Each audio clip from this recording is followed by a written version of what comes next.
Paris, France کی راجدھانی، امام Khomeini کے طولانی جلاوطنی کے سفر کی تیسری اور آخری قیام گاہ، جہاں 1978 میں رئیس جمہوریہ والری زسکردستان کے زمانے میں آپ داخل ہوئے. ما هیچ بنا نداشتیم که به پاریس بریم. مسائلی بود که هیچ اراده ما درش دخالت نداشت. هرچی بود و تا حالا هرچی هست و از اول هرچی بود با اراده خدا بود. من هیچ برای خودم یه چیزی که عملی خودم کرده باشم، یه چیزی برای خودم قائل باشم نیستم، برای شما هم قائل نیستم. هرچه هست از اوست. کارهایی که میشد که ما اصلا در ذهنمون نمی آمد که این کار مثلا باید بشد میشد و میدیدیم که نتیجه داد. امام نے نوفل نشاتو کو اپنے قیام کے لیے چنا. ایک چھوٹا سا شہر فرانس کی راجدھانی پیرس سے 25 کلومیٹر کے فاصلے پر تھا. انہوں نے اس گھر میں اپنے فرزند سید احمد اور خاندان کے دوسرے افراد کے ساتھ 85 روز اقامت کی، حالانکہ ان کی زوجہ عراق میں رہ گئی. فرانس کی حکومت نے امام کو سیاسی کاموں سے منع کر دیا اور خیر مقدم کے ضمن میں ان سے چاہا کہ ایران کے شاہ کے خلاف کوئی کام نہ کریں. لیکن امام نے اسے قبول کرنے سے انکار کر دیا اور فرمایا میں نہ تو فرانس میں کسی طرح کا انٹرویو دوں گا اور نہ ہی کوئی تقریر کروں گا، لیکن ایرانی عوام کو پیام ضرور بھیجوں گا اور ایران کے لوگوں کی انقلابی قیادت کروں گا. امام نے خبر نگاروں کے ساتھ مصاحبوں سے گریز کیا. خبر نگار مجبور تھے کہ گھر سے باہر ان کی تصویریں لیں. وہ لوگ لکھتے تھے کہ امام اپنے گھر میں محاصرے میں ہیں اور کسی مصاحبے میں شرکت نہیں کر سکتے ہیں. ان خبروں کے پھیلنے کی وجہ سے فرانس کی حکومت سیاسی دباؤ کا شکار ہو گئی، کیونکہ فرانس کی حکومت کا نعرہ تھا کہ وہ لوگوں کی آزادی کی محافظ ہے، لیکن اسلامی دنیا کے رہبر کو تقریر کرنے اور انٹرویو دینے سے روک رہی ہے.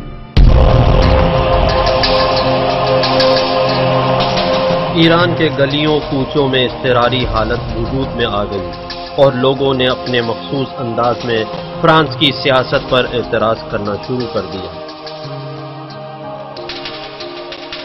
ایران میں بالخصوص تہران کے لوگ ہر روز پھول کے گلدستے کے ساتھ تہران میں موجود فرانس کے سفارت خانہ جاتے اور فرانس کے سفیروں کا اور ان کی حکومت کا شکریہ ادا کرتے، اس لیے کہ فرانس کی حکومت نے امام کی میزبانی کو قبول کیا تھا.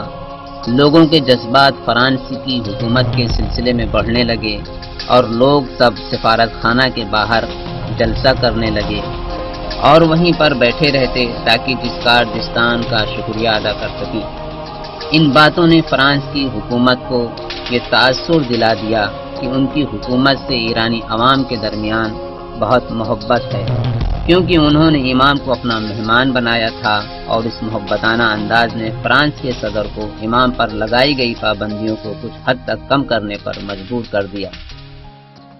البته دولت فرانسه ابتداءً حالا جبور بود یه قدری احتیاط میکرد، لیکن بعدش نه با ما محبت کردند و مطالبمون رو در پاریس بیشتر از اون مقداری که توقع داشتیم منتشر کردیم و گاهی خبرگزاری‌های امریکا می آمدن اونجا و ما صحبت میکردیم و به من میگفتن که این در تمام امریکا و این مقداری هم در خارج امریکا پخش میشد.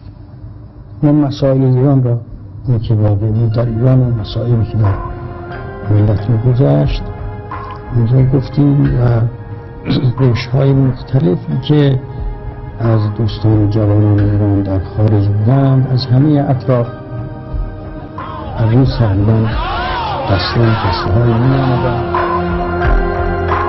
بہت جلدی سردی کا موسم آ گیا اور حضرت عیسیٰ مسیح علیہ السلام کی ولادت کی نشانی کی صورت میں برف باری ہونے لگی. شب ولادت حضرت عیسیٰ کے موقع پر حضرت امام نے فرمایا کہ شب ولادت حضرت عیسیٰ مسیح ہیں۔ ہمارے گھر لوگوں کا آنا جانا لگا رہتا تھا، جس سے پڑوسیوں کو کافی تکلیف ہوئی ہے، کیونکہ دیگر ممالک میں رہنے والے زیادہ بھیڑ بھاڑ کے عادی نہیں ہیں جس طرح سے ہم لوگ عادی ہیں۔ عرض خدمت ہے، تم لوگ ایک کام کرو، کچھ چاکلیٹ یا مٹھائیاں لے کر پڑوسیوں میں تقسیم کرو۔ امام کے فرزند سید احمد اور وہ لوگ کہ جو فرانس سے آشنائی رکھتے تھے، انہوں نے پڑوسیوں کو گھر گھر مٹھائیاں بانٹنا شروع کر دی۔ صبح اٹھنے کے بعد، نماز صبح کے بعد سڑک کے اس طرف دکان سے ناشتے کے لیے روٹی خرید کر لاتی تھی۔ میں نے گھر کا دروازہ کھولا تو دیکھا سڑک خبر نگاروں سے بھرا ہوا ہے، سب کے ہاتھوں میں کیمرے ہیں۔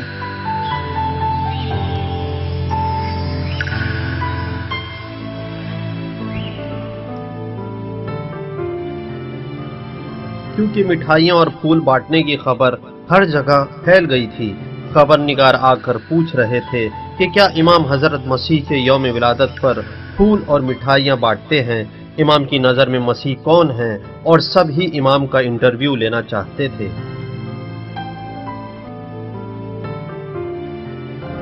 شما چیکار کردید که تمام کشورهای دنیا از چپ و راست تمام ابرقدرت‌ها علیهتون موضع گرفتند؟ شما در بین کشورهای حاکم بر جهان یک دولت دوست به این ترتیب ندارید. چرا اینجوره؟ برای اینکه دولت بی‌ثمر نیست. ایران یک مملکتی است که دارای مخازن زیاد است و از اطراف اصحاب طمع به این رو آوردند. حالا که ما میگیم که میخوایم برای خودمون باشد این منافعمون، البته اونها مخالف با ما میشن. اونهایی که اظهار مخالفت کردند خب معلومه کیا هستند. یکی دولت آمریکا هست که نفت ما را میخواد مجانی ببرد، یکی دولت شوروی است که گاز را میخواد ببرد، یکی دولت انگلستان است که از حربه میخواد.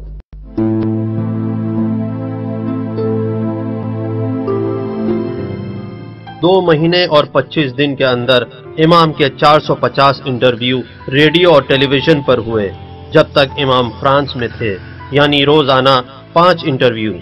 اسی بنا پر دنیا والوں نے بہت جلد امام کو پہچان لیا کہ وہ شاہ کے مخالفوں کے رہبر ہیں۔ اس کے بعد امام سے وقت لیا کہ ان سے ملاقات کرے۔ ہم 4 زانو ہو کر زمین پر بیٹھ گئے۔ میں امام کے پہلو میں تھا۔ مجھے یقین ہو گیا کہ وہ رہبر واقعی ہے، با رب و باوقار شخصیت، کہ جو دور اندیش بھی تھے، بڑے ہی سکون و اطمینان سے گفتگو کر رہے تھے اور کہنے والے کی باتیں سن رہے تھے۔ بہت ہی کم بولتے تھے۔ بہت سخت تھا کہ ان کی آنکھوں کو دیکھو۔ ان کی ہیبت اور باوقار شخصیت سے انسان خود ہی ان کا احترام کرنے پر مجبور ہوتا تھا۔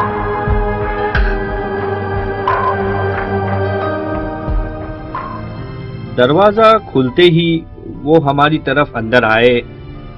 انہیں دیکھتے ہی معلوم ہوتا تھا کہ یہ 80 سال کا انسان ایک باوقار شخصیت کا مالک ہے، جس کے سامنے ہم کھڑے تھے۔ لوگوں کی طرف تیز نظروں سے دیکھتے تھے۔ جب مسکراتے تھے تو چہرہ کھل جاتا تھا، لیکن بہت کم مسکراتے تھے۔ وہ بہت ہی عجیب شخصیت تھے۔ امام واقعاً کیا شخصیت رکھتے تھے، بہت بلند شخصیت کے مالک تھے۔ مجھے احساس ہو رہا تھا کہ ایک معنوی چیز نے ان کا احاطہ کر رکھا ہے۔ جہاں بھی وہ جاتے تھے وہ احاطہ تھا۔ وہ جب باہر جاتے تھے تو گویا ایک مقناطیسی طاقت ان کے اطراف میں تھی۔ جب امام بات کرتے تھے تو میں لکھ لیتا تھا اور ان کی باتوں کو قلم بند کر لیتا تھا۔ بہت سنبھل کے رہتا تھا کہ کہیں فکر ادھر ادھر نہ ہو، کیونکہ وہ ایسی شخصیت تھے کہ بہت جلد انسان ان کو دیکھ کر محو ہو جائے اور ان کی طرف جذب ہو جائے۔ نوفل نوشاتو بہت ہی جلد امام کے انقلاب کا ایک مورچہ ہو گیا۔ بہت سے شاہ کے مخالفین فرانس آ گئے تاکہ شاہ کے مخالف رہبر سے ملاقات کریں۔ و اینطور نیست که اون مطلبی که مردم را متوجه به ما کرده است امور خارجی باشد، بلکه نخیر یک امور داخلی با اونی که چون ما موافق با اون چیزی که اونها میخواستند، اون چیزی که اسلام میخواست، اون چیزی که ملت اسلام میخواست ما قیام کرده بودیم، از این جهت مردم با ما موافقت کردند و من چون بیشتر از دیگران در این مسئله وارد بودم از این جهت شاید مردم بیشتر توجه داشتن۔ عراق میں لوگ جس طرح امام کے پیغامات نجف سے ایران پہنچاتے تھے، یہاں فرانس میں پوری طرح سے طریقہ بدل دیا۔ فرانس کے ہوائی اڈے سے اور دوسرے مقامات سے امام کے کیسٹ آسانی سے ایران بھیجے جا رہے تھے۔ یہ کیسٹیں لوگوں کے انقلابی جذبے میں جوش پیدا کرتی جا رہی تھیں اور اس میں شاہ کی مخالفت اور اس کے اصل چہرے کو دکھایا جا رہا تھا۔ جب امام پیرس میں تھے میرا لڑکا میرے لیے امام کے پیغامات کو بھیجتا تھا، میں ان کا ترجمہ کروا کے سنتا اور اس کے بعد سوریہ کے صدر جمہوریہ آقا حافظ اسد کو دیتا، اور اس کو اچھا لگتا تھا کہ ایک بار اس نے مجھ سے کہا خدا کا شکر ہے کہ ایک ایرانی انقلابی ہوا۔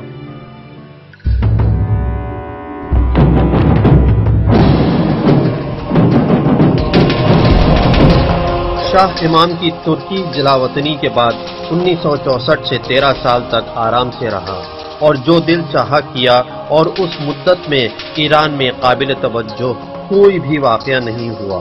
ہاں اتنا ضرور تھا کہ نجف سے امام کے بیانات منتشر ہونے کی بنا پر شاہ فکر مند رہتا تھا، لیکن بہت زیادہ پریشان بھی نہیں تھا، کیونکہ بظاہر اس کے سامنے کوئی نقصان دہ کیفیت نہیں تھی۔ عملی طور پر ہر چیز پر اس کا قبضہ تھا، جبکہ امام کے زیادہ تر فعال شاگرد ساواک کی جیل میں تھے یا ساواک کے زیر نظر تھے۔ خصوصاً امام کے قم کا دفتر جاسوسوں کی نظر میں تھا۔ وہ لوگ ساری رفت و آمد پر کڑی نظر رکھتے تھے۔ اگر ماحول کا جائزہ لیا جائے تو انقلاب کا کوئی اثر نہیں دکھائی دے رہا تھا، لیکن 3 مہینے کے اندر ایران کا سیاسی میدان تہے بالا ہو گیا کہ کسی کو بھی اس کی امید نہیں تھی۔ 9 اپریل 1977 میں امام خمینی کے بڑے بیٹے مصطفیٰ خمینی شہید ہو گئے۔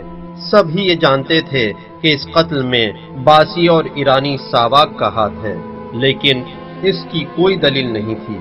شہر تبریز کے رہنے والوں نے آقا مصطفیٰ کے چہلم کے دن مجلس برپا کی۔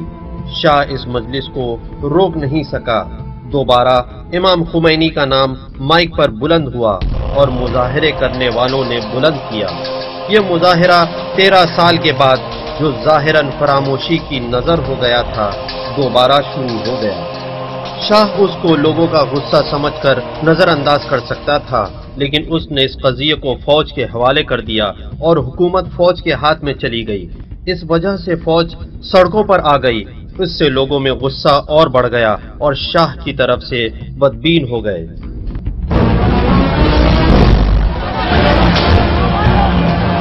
اس زمانے میں اطلاعات اخبار میں امام خمینی کے خلاف ایک مضمون شائع ہوا، اور وہ بھی مصطفیٰ خمینی کی شہادت کے 3 مہینے بعد۔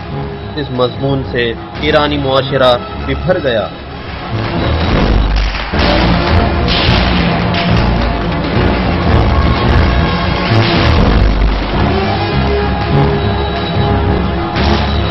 ایران میں صفوی دور سے ایک ایسی سیاسی صورتحال تھی کہ تخت حکومت پر شاہ کی قدرت تھی اور مرجعیت دینی کی بھی قدرت تھی۔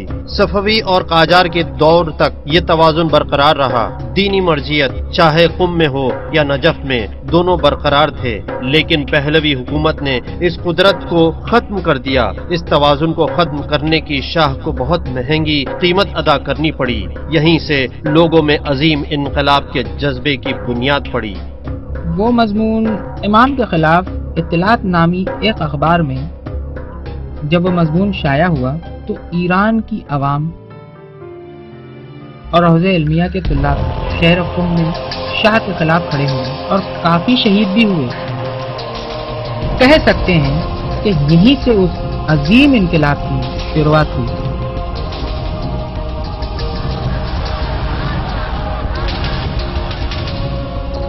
شہر تبریز میں قم کے شہداء کا چہلم بڑے شان سے منایا گیا اور کافی مظاہرات ہوئے اور لوگ شاہی نمائندوں سے برسر پیکار ہو گئے، جس میں کچھ لوگ شہید ہوئے۔ اس کے بعد یزد میں تبریز کے شہیدوں کا چہلم منایا گیا اور وہاں بھی کچھ لوگ شہید ہوئے۔ پھر ابادان میں یزد کے شہداء کا چہلم منایا گیا اور کچھ دن بعد یہ خون تمام ایران کی عوام کی رگوں میں دوڑنے لگا اور یہ شروعات تحریک اربعینی کے نام سے مشہور ہوئی۔ اب سب لوگ غصے میں تھے اور پورے ملک میں انقلاب کے شعلے بھڑک اٹھے۔ اٹھ کھڑے ہو، ہوشیار رہو، تمہارا دشمن بہت طاقتور ہے اور ہتھیاروں سے لیس ہے، توپ اور مشین گنوں کے ساتھ میدان میں اترا ہے، لیکن آپ لوگ ان ہتھیاروں سے نہیں ڈریں، یہ کچھ نہیں ہے، کیونکہ حق آپ کے ساتھ ہے، خدا آپ کے ساتھ ہے، نہ ڈریں، کیونکہ انشاءاللہ آپ ہی میدان کے فاتح ہیں۔ شاہ نے کئی بار ٹی وی پر تقریریں کی اور چاہا کہ مرنے والوں کی تعداد کو کم کر کے بتائے۔ Would you say is your most serious disappointment? Well, maybe it's in the bureaucracy and the failure of the various departments to give the real service that they should to the people. And other kind of human failures or even corruption. Do you regret that you didn't fire some people sooner, whom you may have suspected of engaging in corruption? Well, surely, if we knew.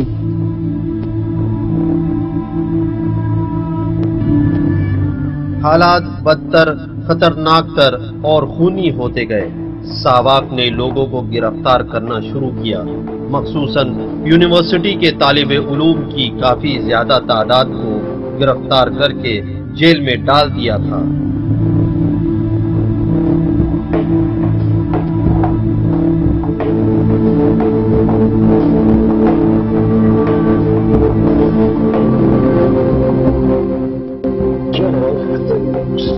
Sitting in front of the White House and in other places in Washington are wearing masks as they make their charges of murder, torture, oppression here. They say they must wear those masks because if their faces are seen, your organization will jail, torture, persecute, or otherwise punish their relatives back here. Is that a fair charge? But this is again part of the communist propaganda efforts to denigrate Savak and other agencies attached to Iran, simply in order to estrange the students from the government of Iran, to alienate them from the government of Iran. As I said earlier, I would be very, very happy if I could know which of these students, after coming back to Iran, has received torture from my organization, or which of their relatives, in their absence, have been tortured by Savak. I'd be very happy to know that, because I don't think that there is any. اگر شریعت میں ممانعت نہ ہوتی تو میں ابھی اپنا ہاتھ کان سینہ دکھاتی جہاں سواکیوں نے سگریٹیں بجھائی تھیں اس سے آپ لوگ اندازہ لگاتے کہ ساوک والوں نے قید خانوں میں ہماری عورتوں پر بھی ظلم ڈھائے، صرف مردوں پر ہی ظلم نہیں ڈھائے۔ میں نے خود ایک جوان طالب علم کو دیکھا کہ جو یونیورسٹی کے آخری سال میں تھا، علم صنعت میں عرض کروں کہ شاید اس کی عمر 21 یا 22 سال ہو، اس کو بحرینہ کر کے ہاتھ کے بنے ایک تخت پر لٹکا دیا اور نیچے آگ لگا دی۔ وہ بیچارہ جل رہا تھا اور وہاں کھڑے ہوئے سبھی لوگ گوشت کی جلنے کی بو شدت سے محسوس کر رہے تھے، لیکن سواکیوں کو عادت تھی، اس لیے انہیں کچھ بھی احساس نہیں تھا۔ میں دیکھ کر بے ہوش ہو گئی، لیکن سواکی سب دیکھ رہے تھے کیونکہ عادی تھے۔ بہت ہی دردناک منظر تھا وہ۔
واشنگٹن جو کیمپ ڈیوڈ کے معاہدے کو عمل کرانے میں مشغول تھا، ایران کے حوادث اور واقعات کے بارے میں CIA کی گزارشات کو اہمیت نہیں دے رہا تھا۔ Iran, because of the great leadership of the Shah, is an island of stability in one of the more troubled areas of the world.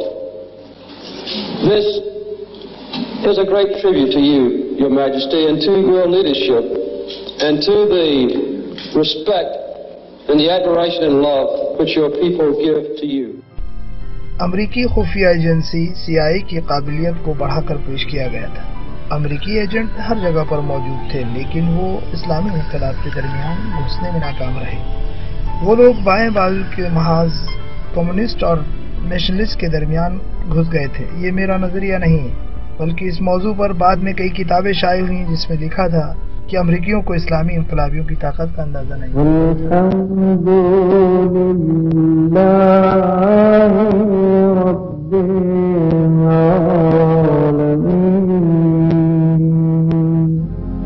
1978 میں عید الفطر کے موقع پر امام خمینی کے ایک شاگرد ڈاکٹر مفتح نے نماز عید پڑھائی۔ اس کے بعد لاکھوں لوگوں نے مظاہرے کیے۔ بہت سے لوگ کفن پہن کر شاہ کے خلاف اپنی مخالفت دکھا رہے تھے۔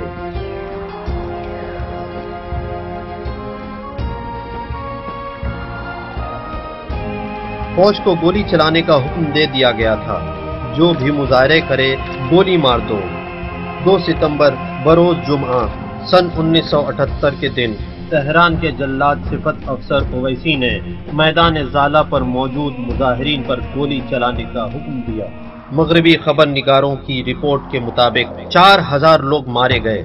ایرانیوں نے اسے جمعہ سیاہ کے نام سے منسوب کیا ہے اور میدان زالہ کا نام میدان شہداء ہو گیا۔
میں کوئی شک نہیں ہے کہ وہ ایک ڈکٹیٹر تھا اور کوئی رحم و مربت نہیں رکھتا تھا۔ ہزاروں سیاسی قیدی اس کے قید خانوں میں تھے۔ یہ سب میں بہت دقیق خبروں کے مطابق کہہ رہا ہوں۔ وہ لوگوں کی طرف توجہ نہیں کرتا تھا، خود غرض اور مغرور تھا۔ امریکیوں نے اس کو حکومت تک پہنچایا تھا، لیکن وہ غلط فہمی میں مبتلا ہو کر خود کو واقعاً بڑا آدمی سمجھنے لگا۔ اس میں ذرا بھی انکساری نہیں تھی کہ یہ تو جانے کہ وہ کون ہے اور کس پر حکومت کر رہا ہے۔ شاهنشاه شاکر مفتخر است که از جانب خود و هیئت وزیران و کلیه کارکنان دولت عید سعید فطر را به پیشگاه مبارک تبریک و تهنیت عرض کند.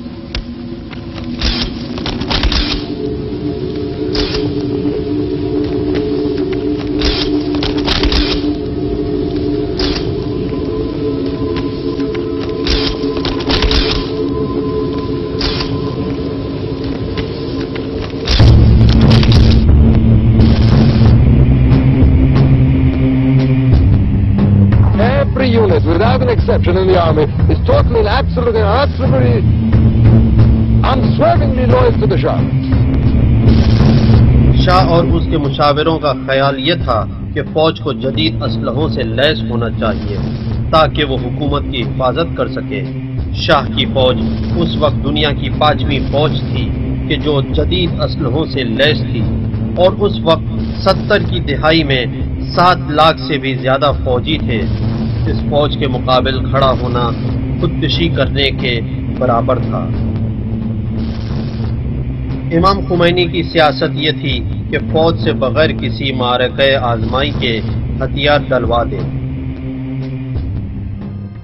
خاص بات یہ ہے، مہم یہ ہے کہ امام نے لوگوں کو یہ پیغام دیا تھا، یہ تعلیم دی تھی اور یہ سیاسی تعلیم بھی تھی کہ جب بھی فوج کے سامنے آنا تو اس سے مقابلہ نہ کرنا بلکہ اس سے محبت و شفقت سے پیش آنا۔ فوج سے مقابلہ نہ کرنا، اس کے سامنے نہ کھڑے ہونا بلکہ ان کے دلوں کو اپنی طرف کرو۔ اگرچہ فوج تم پر گولی چلائے، تم ان کے ساتھ مہربانی سے پیش آؤ۔ تمہارا خون اور ان لوگوں سے تمہارا اظہار محبت اور جس طرح سے تم لوگ قربانی پیش کر رہے ہو، اس کے باعث تمہارے سامنے وہ لوگ سر تسلیم خم کر دیں گے۔ شہید کا خون ایسا ناقوس ہے کہ جو خود لاکھوں لوگوں کو بیدار کر دے گا۔ امام نے جو ہمیں نعرہ دیا تھا مظاہرے میں لگانے کے لیے، وہ اس طرح سے تھا کہ اے فوجی بھائیوں، کیوں اپنے بھائیوں کا قتل کرتے ہو؟ جب ہم سڑک پر مظاہرہ کرتے تھے تو آگے کی صف والے اپنے ہاتھوں میں پھول لیے تھے، جو فوجیوں کی بندوقوں کی نالوں میں پھولوں کو رکھ کر اور یہی نعرہ لگاتے تھے، اے فوجی بھائیوں، کیوں اپنے بھائیوں کا قتل کرتے ہو؟ بالکل شاہ کی نوکری نہ کریں، کیونکہ شاہ خود شیطان ہے اور آپ لوگ خدا کے کمزور بندوں کے خدمت گزار ہیں۔ لہٰذا آپ لوگوں کے لیے زیبا نہیں دیتا ہے کہ اپنے ہی مسلمان بھائیوں پر گولیاں برسائیں، چونکہ جو بھی گولی مسلمان کے دل پر لگے گی در حقیقت وہ قرآن پر لگے گی۔ آپ لوگوں کو چاہیے کہ اپنے دیہات، اپنی زمین، اپنے گھر لوٹ جائیں۔ آپ لوگوں کو چاہیے کہ مسجد کی طرف، خدا کی طرف لوٹ جائیں، کہ اسلحے کا استعمال نہ کریں۔ اس سے فائدہ یہ ہوا کہ جب ہم نے لوگوں کو بتایا کہ امام نے فرمایا ہے کہ فوجی اپنے فوجی کیمپوں کو ترک کر دیں، نتیجن یہ ہوا کہ ہمارے پاس فوجیوں کو پہنچانے کے لیے لباس کم پڑ گئے، کیونکہ فوجیوں نے عوام سے کہا کہ ہمیں سادے لباس دو تاکہ ہم فوجی لباس اتار دیں۔ سادے لباس پہننے کے بعد بھی فوج ان کے مخصوص چھوٹے بالوں سے پہچانی جا رہی تھی۔ اس وقت ہم نے حکم دیے کہ سبھی جوان مرد اپنے بالوں کو بالکل چھوٹے کٹوا دیں، سبھی ایک جیسے دکھنے لگے۔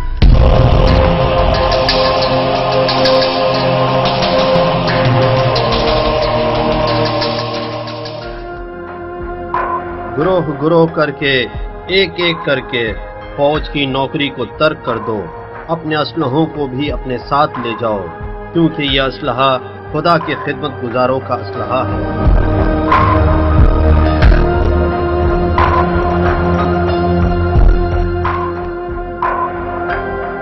فوج کے نام امام کا پیغام دینے کے بعد اکثر فوجی عوام سے مل گئے۔ اس کے بعد امام نے بازاریوں سے خطاب کیا کہ جو اقتصاد کی ریڑھ کی ہڈی تھے، جن کے حوزہ علمیہ سے بہت ہی قریبی تعلقات تھے، بازار نے بھی امام کی دعوت کو قبول کر لیا اور ہڑتال کر دی، سب کچھ بند کر دیا گیا۔ اس وجہ سے شاہ کی سامراجیت کو اقتصادی طور پر کافی جھٹکا لگا۔ یہ کہا جا سکتا ہے کہ اس کی کمر ٹوٹ گئی۔ اس کے بعد تیل صاف کرنے والے کارخانوں سے امام نے خطاب کیا کہ وہ صرف داخلی استعمال کے لیے ہی تیل نکالیں اور باہر بھیجنا بند کر دیں۔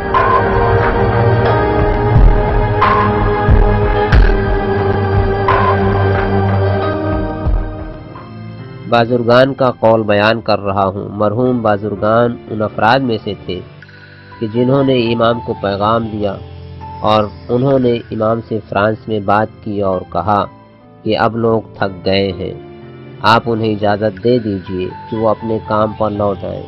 امام نے مرحوم بازرگان سے فرمایا کہ عوام نہیں تھکی ہے، ہم اور آپ بوڑھے ہو چکے ہیں، اور شاید اس لیے ہم دونوں تھک گئے ہیں۔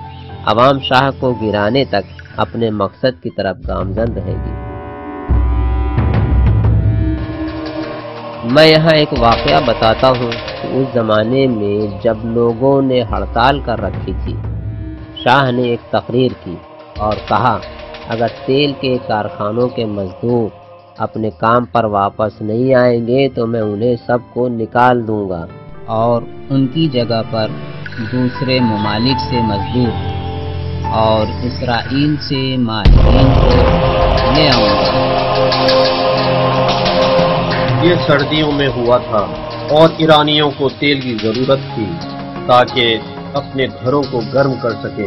اسی وجہ سے تیل کے ڈبوں کی 100 میٹر سے زیادہ لمبی لائن لگ گئی تھی۔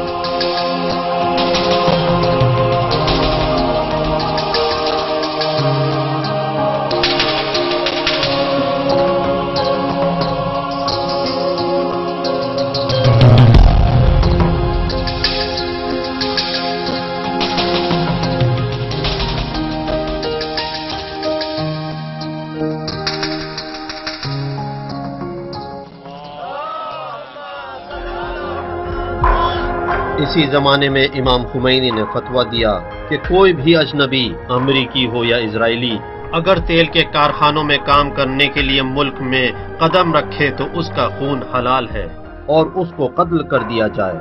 اور ساتھ ہی امام نے فرمایا کہ رقوم شریعہ کے پیسوں سے ہڑتال کرنے والوں کو تنخواہیں دی جائیں۔ امام کے شاگردوں نے فوراً ہی تیل کے کارخانوں اور مزدوروں اور انجینئروں میں تنخواہیں بانٹنا شروع کر دی، اور دوسری طرف طالب علموں نے مغربی لوگوں کے مرکزوں، ہوٹلوں اور بینکوں پر حملہ کرنا شروع کر دیا۔ تہران جل رہا تھا اور شاہ کی کوئی بات نہیں چل پا رہی تھی۔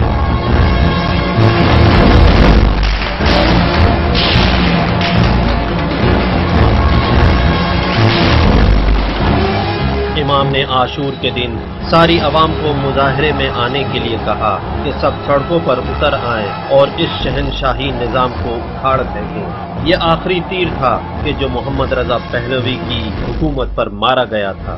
راجع به عاشور و ایام محرم من دستور دادم به ایران و دنبال اون دستور اعمالی خواهند کرد و من امیدوارم که دولت تکلیف خودش را بفهمد و بفهمد که نباید با مردم خشونت کرد و بفهمد که غاصب است و شاه بفهمد مسائل را و عاشورا را بگذارند که به هر طوری که مردم میخواهند عمل کنند و اگر جلوگیری بکنند مطلب بدتر خواهد شد و به ضرر همه آنها خواهد تمام شد و ممکن است که خونریزی های زیادی بشد۔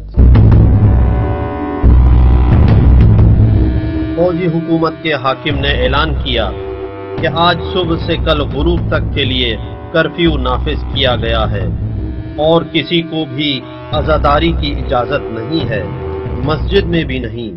امام نے حکم دیا کہ لوگ گھروں کی چھت پر جائیں اور اللہ اکبر کی آوازیں بلند کریں۔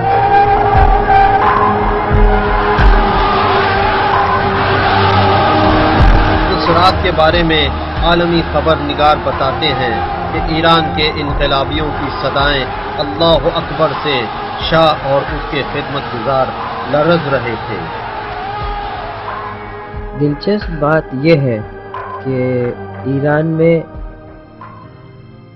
امریکہ کا آخری سفیر لکھتا ہے کہ شاہ نے یہ طے کیا تھا کہ عصر عاشورہ میدان آزادی پر، کہ جہاں پوری قوم اور ساری بڑی شخصیتیں، علماء اور سیاسی افراد موجود ہوں گے، ہیلی کاپٹر کے ذریعے تمام لوگوں پر سخت حملہ اور لاکھوں لوگوں کو قتل کر کے انقلاب کو ختم کر دیا جائے گا۔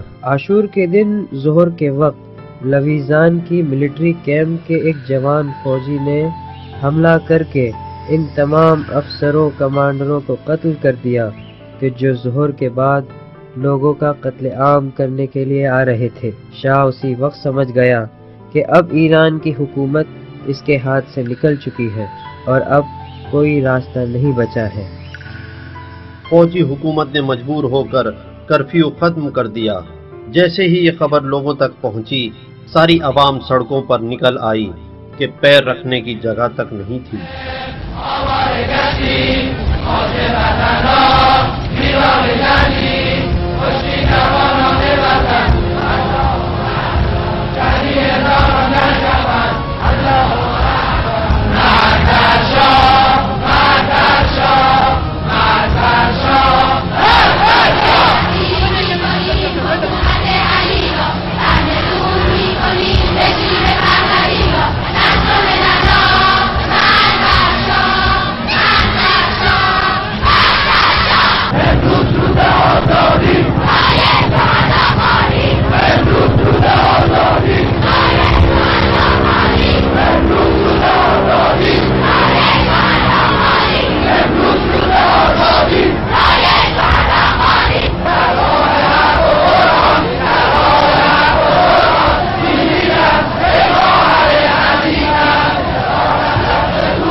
مجبور ہو کر شاہ نے لوگوں کے لیے ایک پیغام دیا۔ وہ اس پیغام سے لوگوں کے جذبات کو اپنی طرف کرنا چاہتا تھا اور اس طرح لوگوں سے خطاب کیا کہ ایرانی قوم نے اس سے پہلے شاہ کو اس طرح خطاب کرتے نہیں دیکھا تھا۔ من نیز پیام انقلاب شما ملت ایران را شنیدم. من حافظ سلطنت مشروطه که موهبتی است الهی که از طرف ملت به پادشاه تفویض شده است هستم. تکرار نشده بلکه خطاها از هر جهت جبران نیز گردد. متعهد می شوم که پس از برقراری نظم و آرامش در اسرع وقت یک دولت ملی برای برقراری آزادی‌های اساسی و اجرای انتخابات آزاد تعیین شود تا قانون اساسی که خونبهای انقلاب مشروطیت است به صورت کامل به مرحله اجرا درآید. شاہ نے ازہاری کی فوجی حکومت کو ختم کر دیا اور اپنے پرانے دشمن قومی محاذ والوں کے پاس جا کر حکومت ان کے حوالے کر دی تاکہ اس مکاری کے ذریعے وہ انقلاب کی شدت کو کم کر سکے۔ باوجود اس کے کہ قومی محاذ کو خود امریکیوں ہی نے محمد مصدق کے رہبریت کے زمانے میں ختم کروایا تھا، اور اب وہی لوگ ایک منصوبے کی بنا پر اسی پارٹی کو استعمال کر رہے تھے۔ امریکی صدر جمی کارٹر نے اس حکومت کے لیے نئے رئیس کا انتخاب کیا۔ We have encouraged, to the limited extent of our own ability, a public support for the Bakhtiar government, for the restoration of stability, for an end of bloodshed, and for the return of normal life in Iran. اس نئی حکومت کا پہلا فیصلہ شاہ کا ملک سے باہر سفر کا اعلان تھا، جو کہ ایرانی قوم چاہ رہی تھی۔ بختیار کی حکومت بننے کے 10 دن بعد شاہ نے مہرآباد ایئرپورٹ پر اخباری نمائندوں سے اس طرح کہا: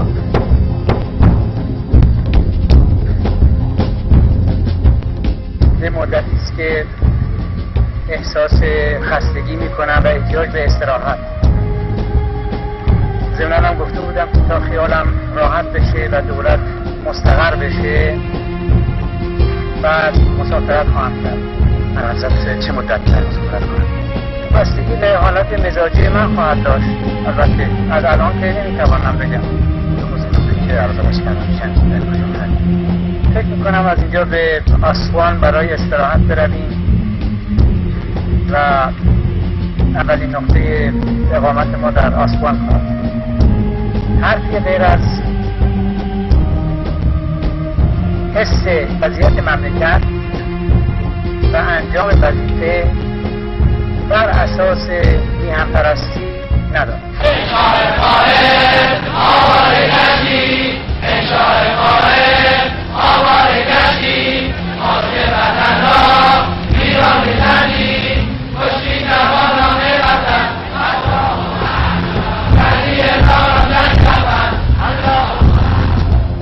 دس فروری 1979 کو ایران کے آخری پہلوی بادشاہ محمد رضا شاہ نے ملک سے فرار اختیار کیا، اس امید کے ساتھ کہ جلد ہی واپس لوٹ کر آئے گا اور بختیار انقلاب کے شعلوں کو خاموش کر دے گا، لیکن وہ نہیں لوٹا اور ایران کو پھر کبھی نہیں دیکھا، اور اس کے بھاگنے سے ایران کی 2500 سالہ کی طولانی شہنشاہیت کا خاتمہ ہو گیا۔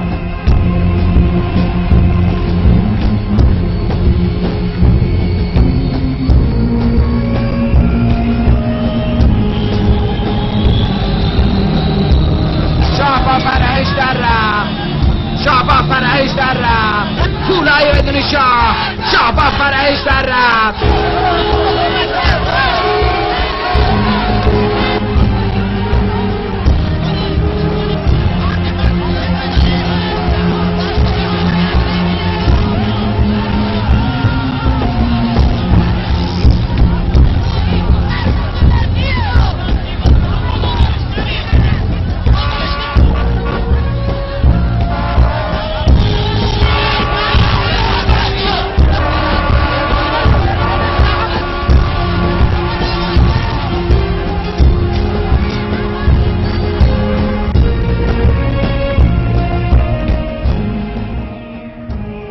شاہ کے فرار کرنے کے بعد امام نے لوگوں سے انقلاب جاری رکھنے کے لیے کہا تاکہ وہ بختیار کی حکومت کو بھی گرا دیں۔ لوگوں نے اس آواز پر بھی لبیک کہا۔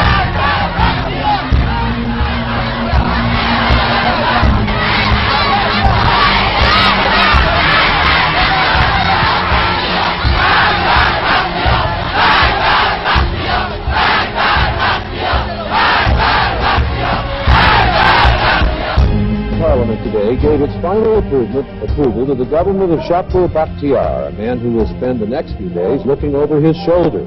The Ayatollah Khomeini, the religious strongman, says he's coming back to set up a different government to do his bidding. Can Bakhtiar get along with the Ayatollah? Here's his answer. I hope we will put some understanding between us. Do you expect the Shah to return to Iran? And if so, I don't know. This is up to him.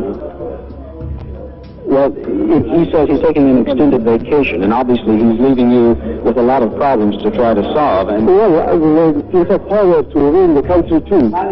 And you think you won't have any difficulty with Khomeini's followers? Not difficulty. It's not difficulty, but I must try and resolve all the problems. Thank you very much, sir.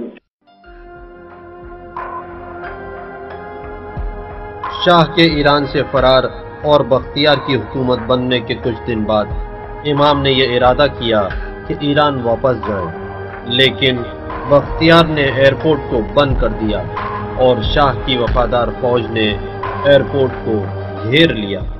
N مملکت جمهوری باشه، اسلامی، دموکراتیک، نمیدونم سلطنتی باشه، مستبد باشه، فاشیست باشه، N مسائل بنیادی است. هیچ کسی نمیتونه اینا رو قبول کنه.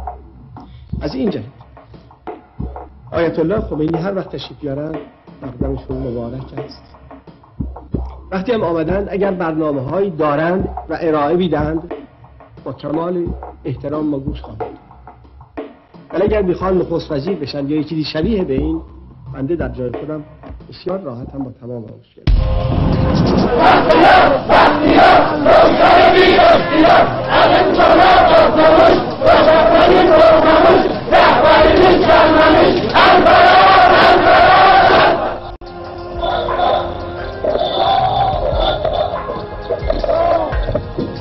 من بنا داشتم که تقوا را در پیش ایرانی ها و همگیسلانی ها مبارزه ادامه دهم و هر رنگی که اونها میبرند من هم با اونها باشم، لیکن دولت خائن از این امر مانع شد و همه فرودگاه‌های ایران را بست و من پس از باز شدن فرودگاه‌ها بلافاصله خواهم رفت و خواهم به او فهماند که شماها فاسد هستید و خائن به ملت ما تحمل شما نوکرهای خارجی را نخواهد داد و در اول فرصت پیش مردم ایران خواهم رفت تا با اونها یا کشته بشم یا حقوق ملت را بگیرم و به ملت برگردانم. خداوند همه شما را توفیق بدهد.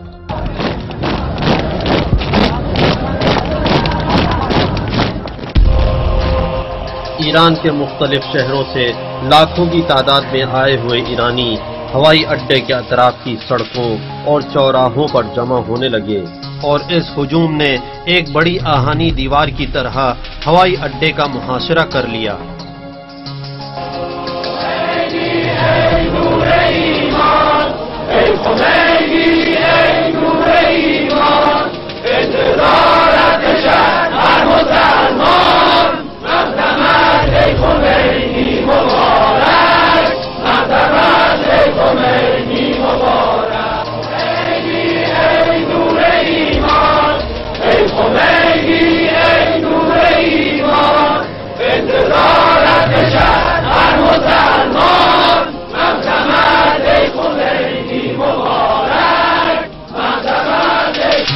امام خمینی نے دوبارہ کوشش کی اور ہوائی اڈے جا کر ایک ہوائی جہاز کرائے پر لیا.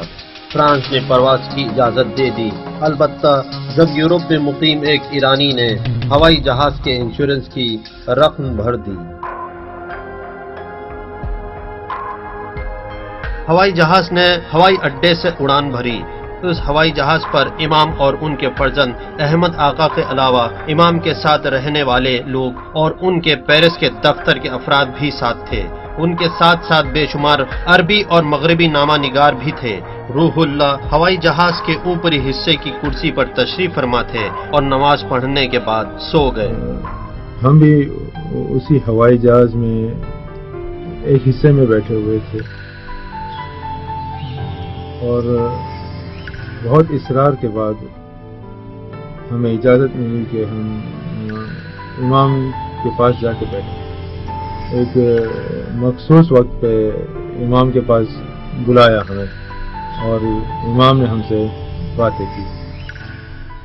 ہمیں بتایا گیا تھا کہ امام نماز پڑھ کے کچھ دیر سو چکے تھے، اس لیے وہ آرام سے تھے اور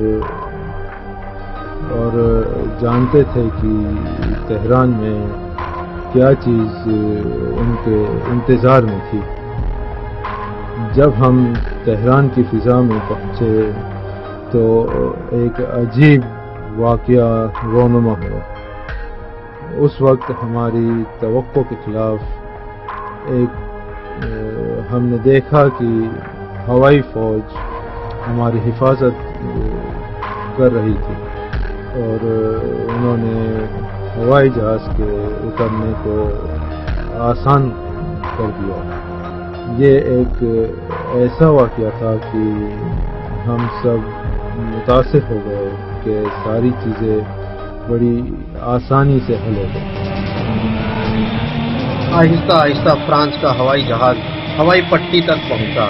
لاکھوں لوگ جو ہوائی اڈے پر کھڑے تھے یا جو پوری دنیا میں ٹی وی پر دیکھ رہے تھے، سب کی نگاہیں اس پر ٹکی ہوئی تھی۔ اس کے اترتے ہی لاکھوں لوگ کہ جو ہوائی اڈے کے باہر اپنے رہبر کے منتظر تھے، سب کی آنکھیں اپنے رہبر کو دیکھنے کی منتظر تھیں۔ ہوائی جہاز کے پہیوں کے زمین پر لگتے ہی گویا حکومت اسلامی کی الف ب لکھ گئی اور ایران و ایرانیوں کی ایک نئی ایرانی تاریخ رقم ہوئی۔ امام آ گئے، جی ہاں امام آ گئے، اور کتنی عزت کے ساتھ آئے۔ اور ہوائی اڈہ جس لکیر پر ہوائی جہاز اترا، اس نے امام کی 14 سالہ جلا وطنی کو ہمیشہ کے لیے ختم کر دیا اور امام وطن لوٹ آئے۔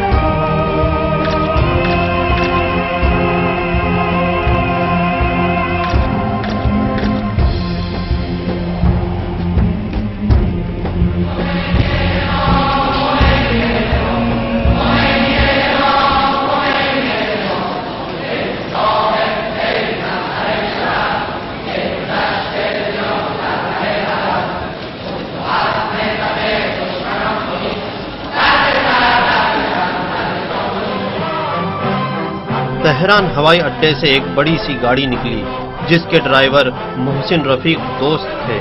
امام آگے ڈرائیور کے پاس تھے اور ان کے فرزند احمد ان کے پیچھے تھے۔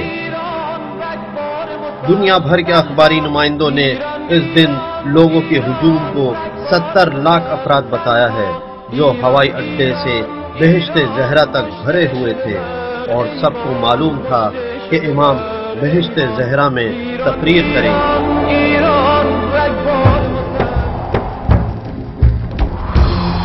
ہوائی اڈے سے بہشت زہرا تک کئی بار گاڑی کا کنٹرول بھیڑ کی وجہ سے میرے ہاتھ سے نکل گیا تھا۔ 3 بار اتنی بھاری گاڑی کو لوگوں نے اٹھا لیا۔ مجھے تو ڈر لگ رہا تھا خدا نہ خواستہ کہیں گاڑی الٹ نہ جائے اور امام کو کہیں چوٹ نہ لگ جائے، یا کہیں کسی کا پیر گاڑی میں نہ آ جائے۔ یہاں تک کہ ایک شخص گاڑی کے نیچے آ ہی گیا۔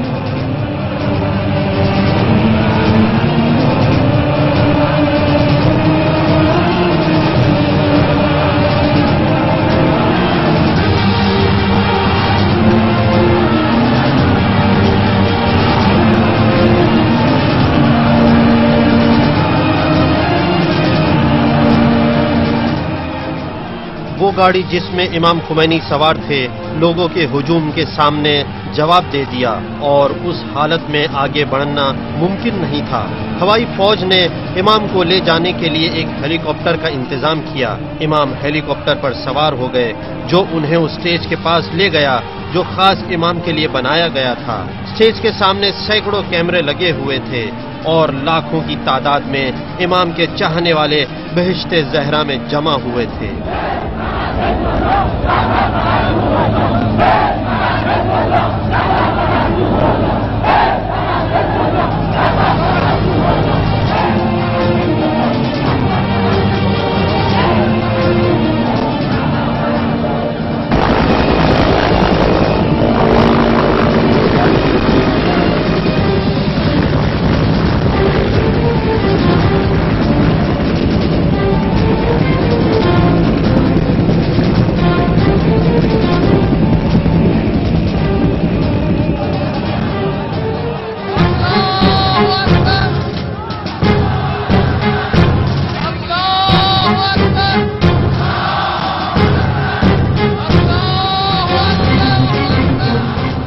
امام کی بہشت زہرا میں تقریر ایک کھلا ہوا اشارہ تھی کہ حکومت مذہبی لوگوں کی ہو، حکومت کی باغ دوڑ ان کے ہاتھوں میں ہو، اور اسی طرح اس 1000 سالہ نظریہ کے مقابلے میں انقلاب تھا کہ جس میں بہت سے فقہا دین کو سیاست سے الگ سمجھتے تھے اور کمزور دلیلوں کی بنا پر سیاست میں مداخلت نہیں کرتے تھے۔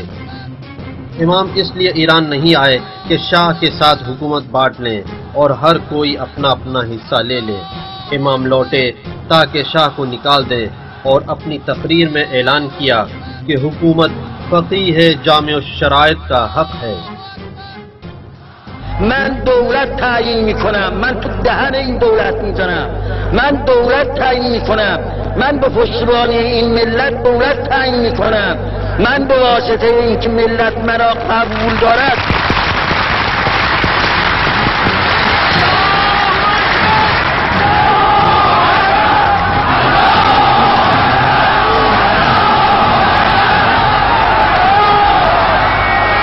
میگد که در یه مملکت که دو تا دولت نمیشه، تو واضح هستیم یه مملکت دو تا دولت نداره، لکن دولت غیر قانونی باید بره. تو غیر قانونی هستی. دولتی که ما میگیم دولتی است که متکی به آراء ملت است، متکی به حکم خداست. تو باید یا خدا را انکار کنی یا ملت را.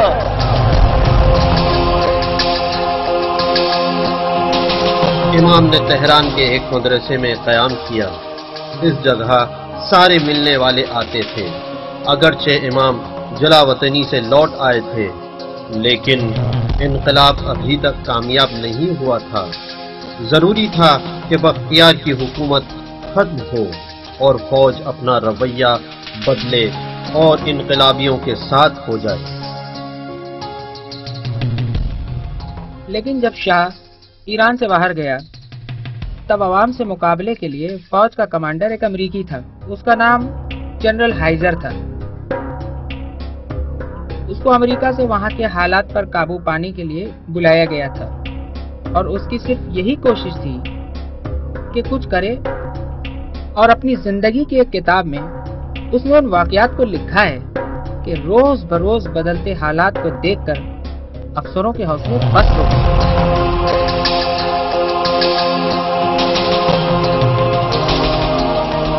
جنرل ہائزر نے شروع میں فوج کو ورگلانا شروع کیا تاکہ وہ ظلم کرے اور فوجی کارروائی کرے۔ اس نے ہوائی فوج کی چھاونی کے محاصرے کا حکم دیا کہ جس نے امام کی رہبری کو قبول کر لیا تھا۔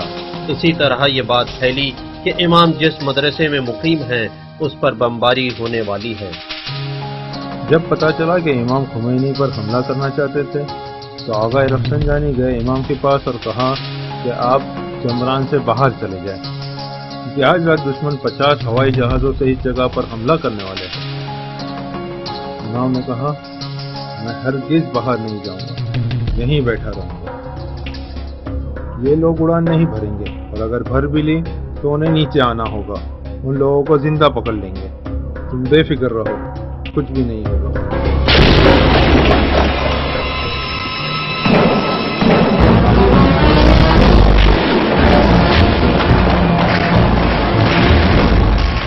معرکہ شروع ہو گیا اور تہران کی سڑکوں پر جھڑپیں ہونے لگیں اور کافی مقابلے کے بعد لوگوں نے ہوائی فوج کا محاصرہ توڑ لیا۔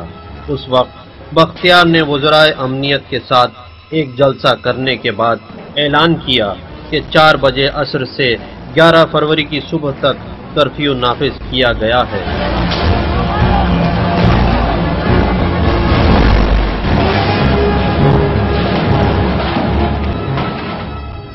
و بعد ما فهمیدیم که توطئه بوده است. حکومت نظامی برای این بود است که بعدش مستقر بشن در خیابان‌ها نظامی‌ها و اونایی که دارند و شب کودتا کنند و همه ماها رو شماها را از بین ببرند. این خدا کرد. هیچ ما در ذهنمون یه مسئله نبود. ما بحث تمام عادت که نباید حکومت نظامی اینقدر باشه رو کنیم.